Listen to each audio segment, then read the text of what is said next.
chair. Let's start with chair. Can we nominate Jamie again? Right. I would just say with that, if she got extra. Okay.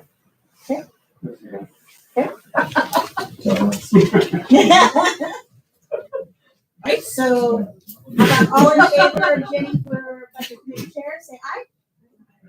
Any opposed? Congrats, Jenny. You get to run the meeting. Okay, so vice chair.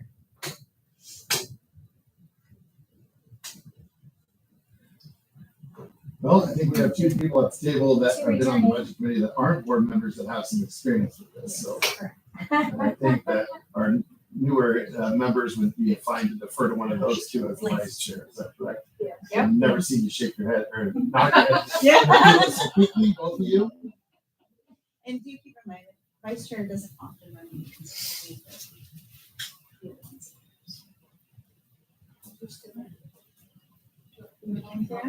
I will nominate you. Why not? Do you want to do it? I'm fine with you taking it. Okay. I'll second that. Perfect. All right, so all in favor of Jay for vice chair, say aye. Aye. Any opposed? All right, congrats.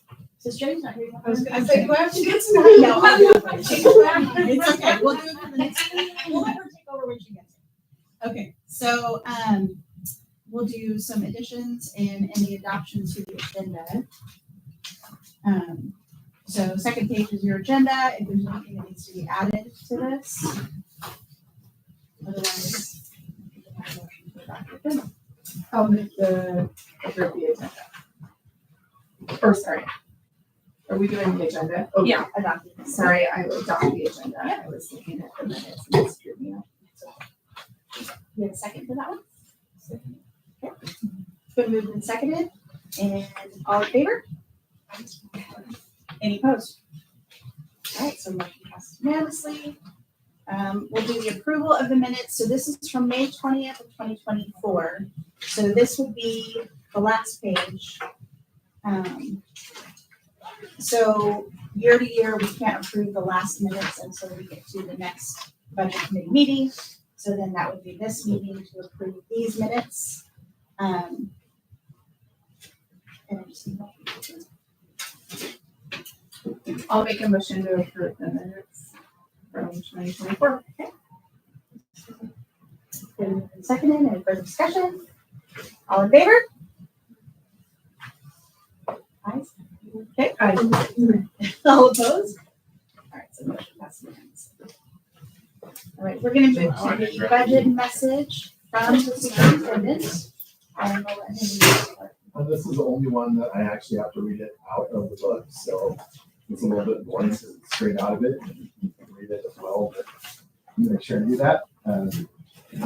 For our newer members, where we were a couple of years ago, now it's changed a lot as far as coming out of construction, et cetera, and some other federal dollars we had during COVID times that we don't have. So that changed over this last year and then into this year. So this message is similar to what we had last year, but because I want to make sure I hit on a couple of things, so I'll go over those. What's that? Page 6. Yeah, page 6 is it. So dear members of the budget committee, students, families, staff, and community members, as we begin the budgeting process for the 25-26 school year, we remain committed to being responsible stewards of the funds entrusted to us by the state and by the taxpayers in the Perryville community, whether we're investing in staffing, updating instructional materials, or improving our facilities. We take seriously both our fiscal responsibility and the value of community input. This proposed budget these, I should say, proposed budget priorities, the maintenance of our current service levels while thoughtfully identifying key areas for targeted program development and modest growth.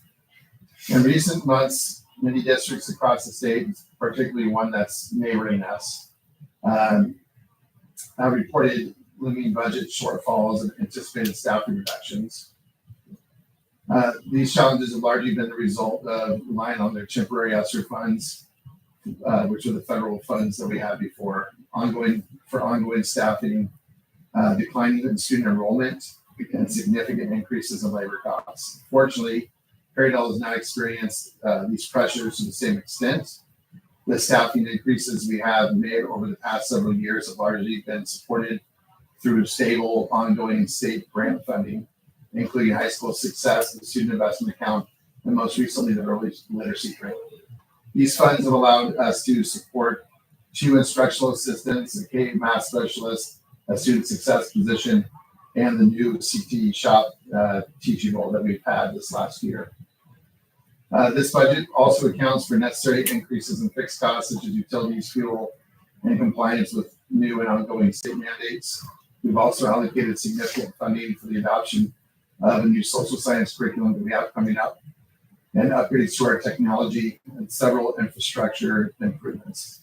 Throughout this process, we have maintained a strong focus on preserving class sizes and academic programs to ensure a rich and well-rounded educational experience that supports a wide range of learners.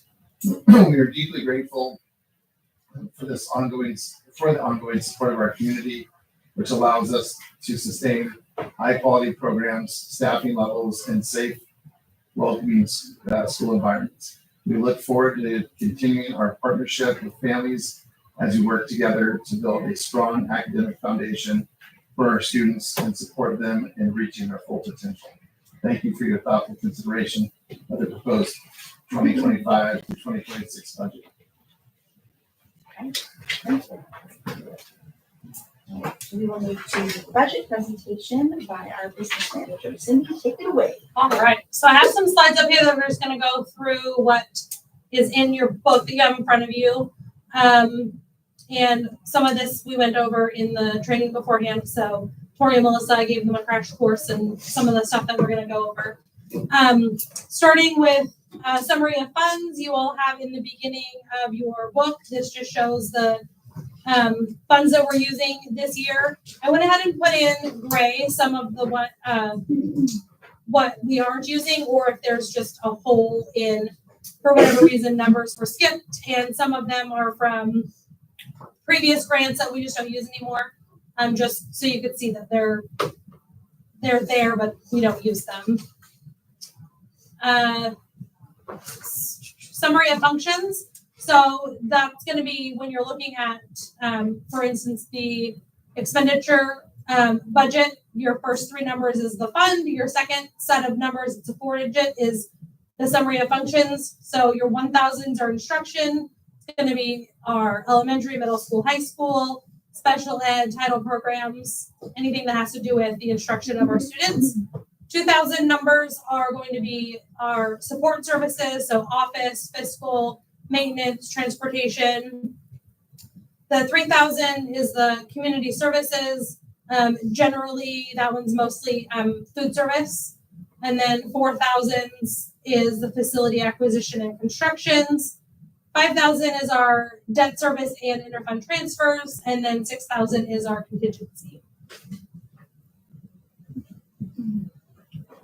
And then just a quick recap of some of our revenue sources for our general fund includes the state school fund, which is based on ADM. It comes in a large part from lottery dollars and state taxes. It includes teacher experience and transportation reimbursement. And then we have our local revenues, which are property taxes, facility use fees, our general admission fees, and other school fees. And then we also have some one-time grants that fall under this category. This year in particular, McKenna got a couple of small grant awards for the FFA and the AG program. And so those would fall under that as well. And then we have our, I don't know if I skipped special revenue. Or special revenue, I'm going to say it might be on the next slide. Special revenue funds are our grant, like our title, IDEA, outdoor school, preschool, food service, student body accounts, athletics. Those are our 200 fund codes. The largest variance factors that you'll see in the budget that affect the budget are our average daily membership, the ADM. That's what the state school fund is based on. It's based on the weighted ADM. So it takes into account our special education numbers. There's actually a whole list of numbers that that factor into that. but most of those other areas, we don't have students that fall into them. So it's our special education and our ELL students that factor into our weighted ADM. And then payroll and benefits are always a factor in the budget. So COLA increases, step increases, PERS rates, and insurance increases are all part of that. This is a chart for our historic ADM. We have budgeted for an ADM of 318 again for next year. That's been where we've averaged for the last few years. So we're anticipating the same moving forward to next year. And then the FTE that we've budgeted for is just before your page numbers are numbered. So the last page before number 1. A couple of changes that we have included on this would be increasing PE position. It would be adding an FTE for PE position, as well as in our literacy grant, it would be adding FTE in that position as well. Can I speak to those? Yeah, real quick, please. Thank you. So the literacy grants, so there are 2 different budgets that we look at. The co-chair's budget, which is from the legislature, and then the governor's proposed budget. Typically, they try to be somewhat conservative in which approach they look at. For all of the funds except for early literacy, we use the co-chair's budget that's populated like our integrated programs, just something I'm presenting at the school board tonight. The school board meeting, that is. But with the early literacy, they utilize the governor's budget for populating. And so when we look at a tier approach with that, one of the items we look at with some of our reading score needs, the literacy needs that we have with K through 3, and the budgeting is it's about 90,000 more this year coming up than it was this year for 24-25. So with that additional amount that they're utilizing, I believe it was going from 134, or excuse me, 44,000 to 34. It says 34. Okay, sorry, it's tiny enough that I almost needed my flashlight. So 134, so that $90,000 difference. So one of the things we looked at was potentially getting somebody that is a licensed literacy specialist to come in and work with our students. They would consider that high dosage tutoring. So it has to be during specific times during the day, but that's something that Christy has been working on both this year with the literacy grant, and then she'd be the one that's working with it this next year as well. So we're looking through some specifics on what we would need to do. We chose the licensed one. Don't necessarily have to have it. They've been through the training with the science of reading, a specific set of criteria and curriculum that the state wants us to utilize for the literacy grants. That's based on research and data. But we would, with the more expensive amount for budgeting purposes, we could always look at that in a different area later on with the school board. They'll make that final determination. But we wanted to make sure we budgeted conservatively for that reason. There has been some discussion about possibly pairing that with our library person as well, as far as making that one position. So maybe that person, if it's a licensed person, a licensed teacher, that person may do some literacy stuff through the library type approach, but then also throughout the day in a different targeted approach. And that may be something that's, definitely different than what we've had here before. So that would be, discussions later on, but for budgeting purposes, we wanted to make sure we put that 0.5 FTE in there. And then to the PE position, we have our current PE teacher who on the salary schedule is all the way down in one column and costs us more than what our newer person that we had offered the position to is making. And looking at some of our needs that we currently have filled with our current PE teacher is also our athletic director. Most schools have a period a day where they, all of them, have time where they have the athletic director is able to utilize that for scheduling games, etc. both in season and in the future, but then also talking with OSA if there's any issues, talking with the office about transportation issues, et cetera, et cetera. So with that, Mr. G has not utilized the period the last few years because he's been doing the teaching athletic director for a number of years. We just had him doing the additional stipend. Our newer person is going to need some of that time back that we currently haven't had to utilize. Additionally, Mr. G has been doing lunchtime supervision inside the gym, so students that are in high school and middle school have a place to go and interact with each other in a gym setting, or it's kind of their playground basically at lunchtime. I would say half our students, Christy, probably utilize that gym each day. Yeah, probably a bit more. Yeah, for high school, middle school during that time. So it's definitely an area of need, and it's an area that somebody that is in the gym often is a good person to have in there through that supervision role. We do have some additional support staff through STED that may be in there at times as well.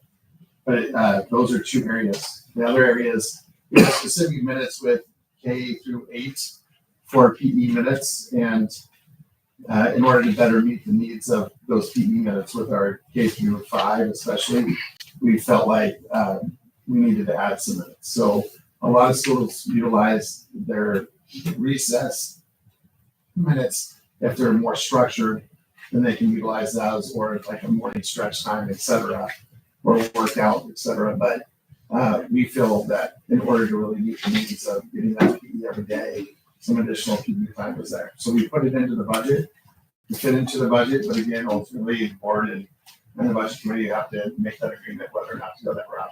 I think there's 3 good reasons there to look at that, but that can be a further discussion. So that's why we added those FTE. Again, we try to make sure they're through grant or stable funding in order to do that, because we don't want to get ourselves in the same position that other districts have in the past. So we want to make sure that if we have funding available, that it's long-term and can be something that's sustainable. And if there's any questions on that, I'm going to have to answer that. On the athletic instrument, how much more FTE was that again? Well, the athletic person, they're doing most have an additional period. We used to have that in addition to a stipend. Right. So what was that FTE? Well, the position we added one full person One full. to look at the 80 period, the supervision, because he's not getting, he does that. But the literacy one. The literacy was 0.5 0.5. because that's what we get, grant sustains or funds. And I don't know, watching this very close, but the governor's new requirements that, are being proposed, like if you're not meeting certain standards, that wouldn't go in for like a few more years. Correct. Okay.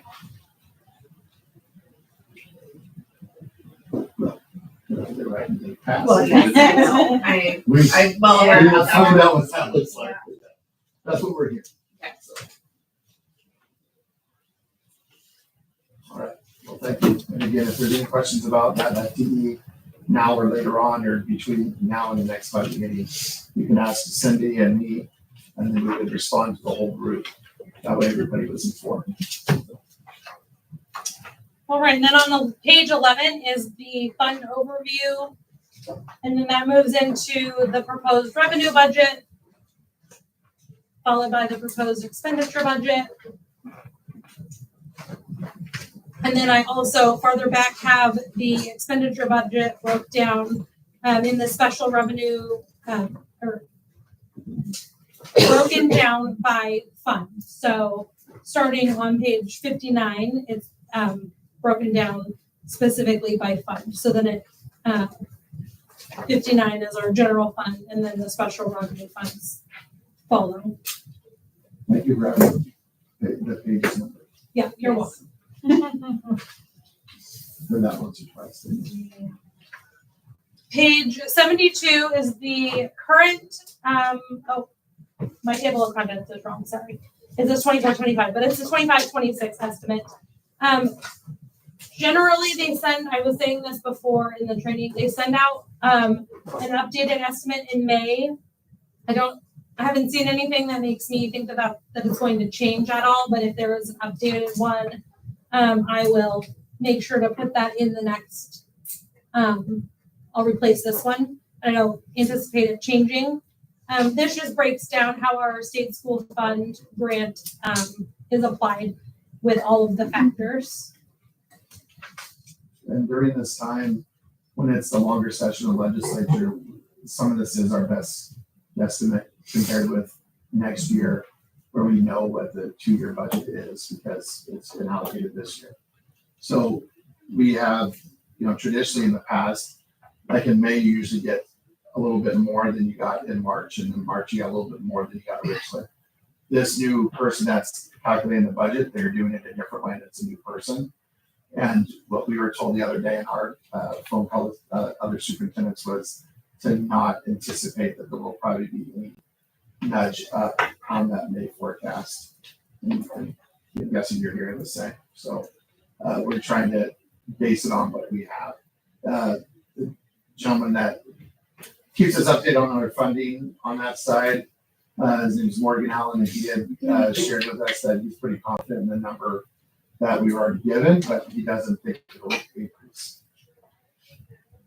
And I don't want to jump ahead, but I have a question, Cindy, on federal funds and what the total of all the title funds are, and maybe what you're hearing in terms of federal funding. And I don't have a sense of if there's federal funds that go into state school fund as well that are potentially impacted. So what we're hearing on our level is that, so a lot of our funding that we get from the federal side of things, folks, is a lot of it's like lunch program, but then the title dollars that go like Title I, Title III, we don't get a lot compared to some of our neighboring districts.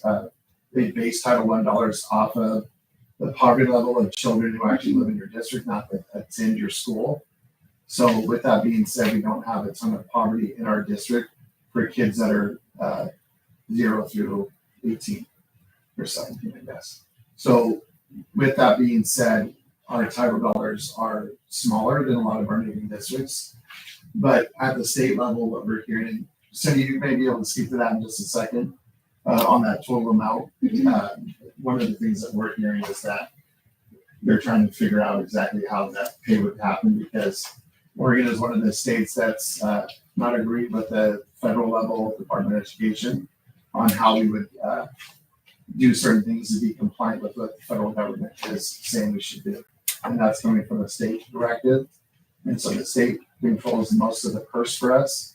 And so we're held to those standards. It really puts us as districts and communities in a bad spot when they're not agreeing with each other.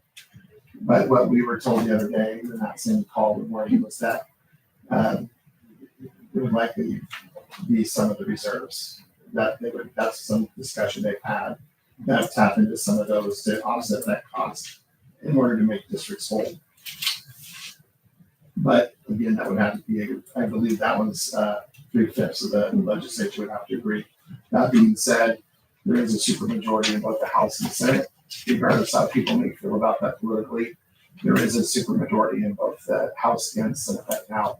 And so they would have the votes necessary to likely be able to do that. And again, that would be up to each legislator on how they would vote on that.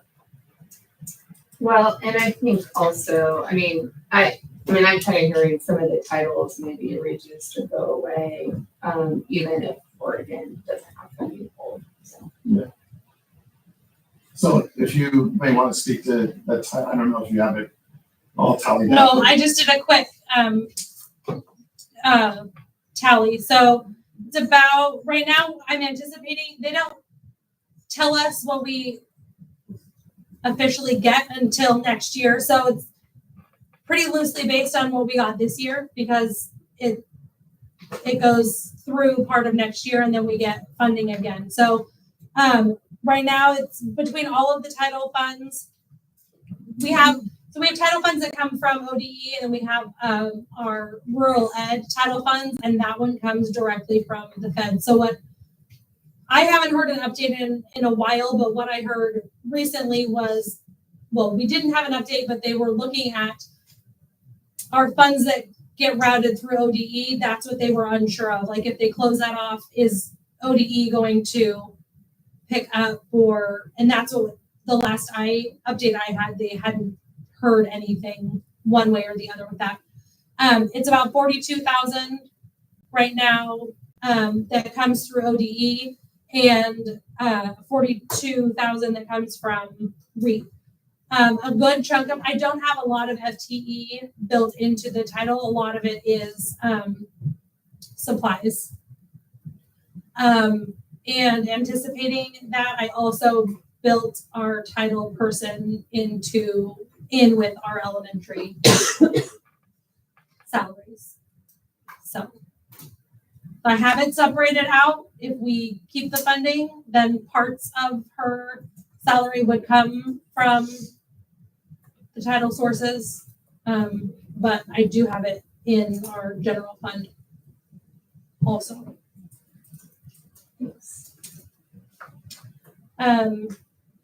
Anything else on that, or do we want to move on?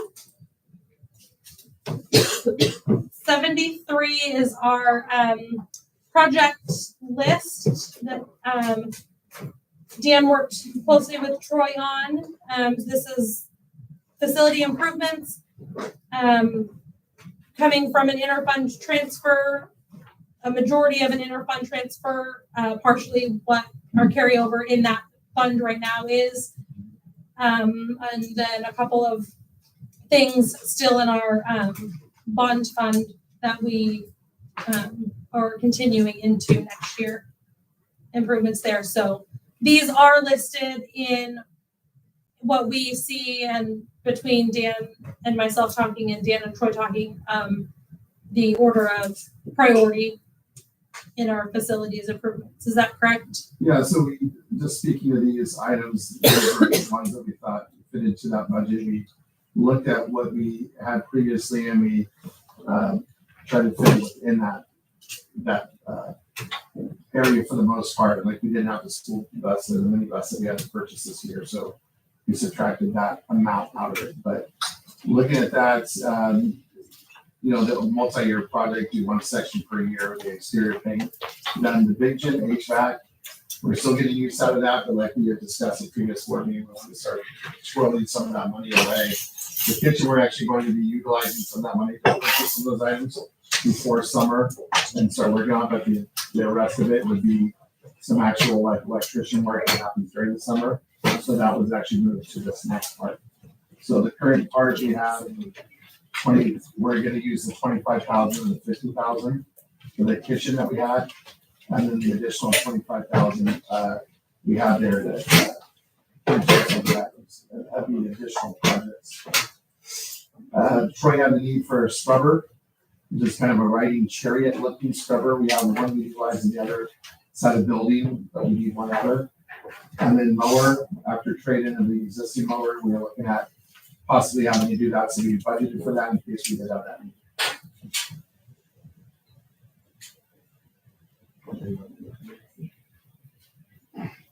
And then the other items on the general fund, you see those other ones.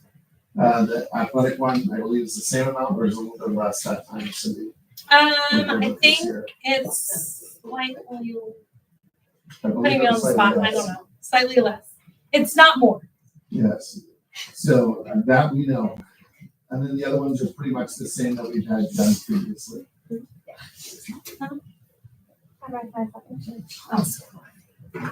It's One a other little, one sorry. that we talked about, we had waited with some of the remodel off the back of the office. If you've seen Cindy, it's half wall office and the sick room area and the catch-all is my office. We put that off till last until we were done with our other remodel parts because we wanted to do the student area first. And so that is an area that's probably over what we need because a lot of it's walls and trying to use the existing load-bearing structure that we have. But that is an area that we did budget for. That's again something that we can take out. But we felt like that was an area that we had put off enough that probably needed to address. We have some of the items already, like carpet that would do that back area. We already did the sick room area. So it would be the back room where I am now. We already have carpet for that. That would match the rest of the school as well. You don't wanna keep sharing an office with the massage chairs. No. Oh. Oh, it is nice to talk to people. I know I do bother you. Yeah, I like that. But I think they would prefer it if I didn't share with me. So we did have an original sketch from our architect a long time ago, but we would look at that again and make sure we update on what that would look like. But we're trying to leave, like where the existing bathroom is, leave that in place. The load bearing walls, leave those in place. We have to kind of wall it, or get a door into one, et cetera, but nothing that's going to be major changes aside from putting up some walls and patio, obviously put some plugs in. So, and those are the bond money that we have left over. And that's where that would come from.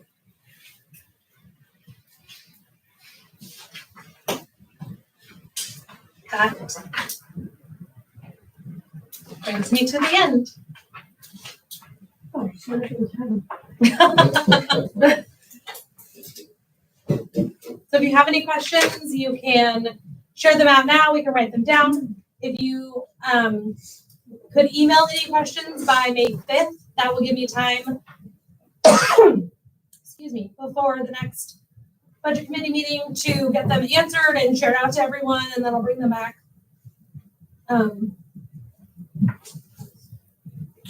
Question on the early lit.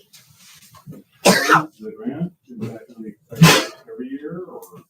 Yeah, so right now it's for sure a 2-year commitment, but then again, I would assume that, it's something we would continue to see. That being said, person at this table that probably knows more than I do at that is 2 people to my right, but no, you haven't heard much of that. So, okay, she doesn't, but what we would anticipate is that is something that will continue, much like the SIA or the high school success. Those are funds that we would imagine it would. If not, then we'd have to readdress that.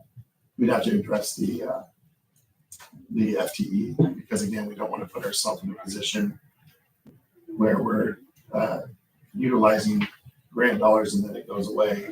We would have to make a staffing adjustment. But at this point, it's 0.5. Yeah, and if The they're in, boards- I'm sorry, you go. oh, no, I was gonna say, if they're in Department of Ed's like base budget, then I think they're fine. If they have to take like a special appropriation, that's where things get messy right now.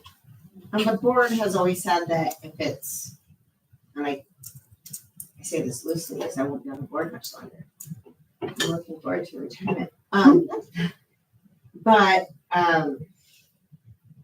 the board's always took the stance that if the funding is for a position, for an FTE, then if that financial funding from the state disappears, that FTE has to disappear. We can't take it from somewhere else. So we've always said that if that funding supports a position, then that's the position. When that funding disappears, that's the position that goes. You can't take it from a different department. So I would say that for those that are on the board in the future, I would say keep the same philosophies and hold your administration to that, because it just keeps you in good financial standing. Other districts didn't do that and they've been in trouble. Yeah, we just heard one. They cut 50 positions last year, and they're cutting 40 more this year. But a lot of that is due to some of it was the one-time COVID dollars before, but that ran out about 1.5 years ago. But this year, what a lot of it is their student enrollment. So they're about 500 kids down from where they were previously. But for us, it's kind of like, oh, we're funding for literacy. Good, we'll take advantage of those 2 years. We'll hire somebody, they know that their position's based on funding. And we'll take advantage of that and educate her and help support our students. And then, but they're aware that if that funding goes away, so does the position. Does that make sense? As long as you're transparent from board to administration to employee, it works well. Makes sense. Yeah. It's grand. It's a grant, yeah. But SIA and NHSS are grants also. And they that just- are- And we were worried about them, but they've stayed. They just, and so those are in the law though too. They are now, yeah. Et cetera. So that's a little different.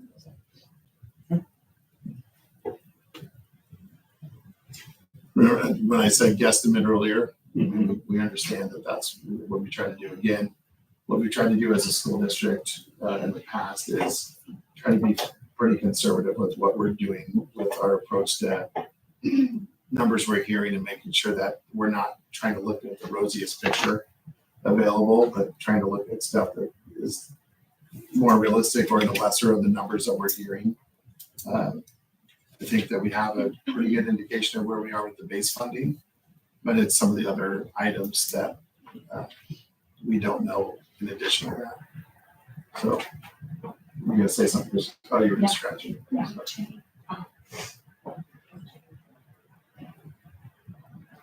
Any other questions?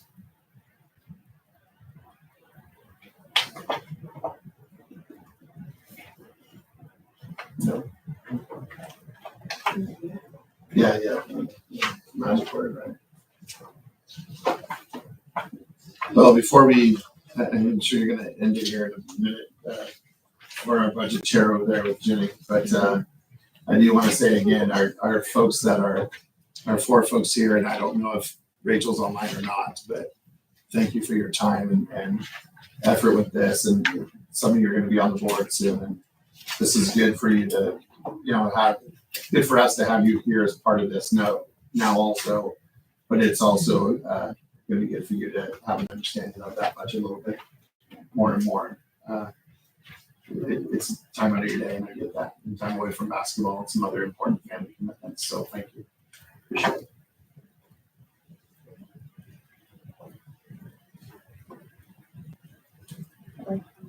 Other questions? Do we have any public comment or questions? Seeing none. We'll move to recess the budget meeting until the next budget committee meeting, May 12th, 2025. And what time is that? At 6 p.m. Thank you very much, Just want to sir. make sure everybody heard that. Yes. I thought it was next week. This meeting was next week. It wasn't virtual. Well, Okay. and you- You're So it was the same day, so it wasn't multiple nights. You're right. I only had the one written down on my.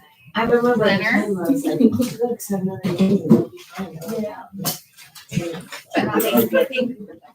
Thank you, Cindy, Vanessa. Yeah, thank you guys. I'm just-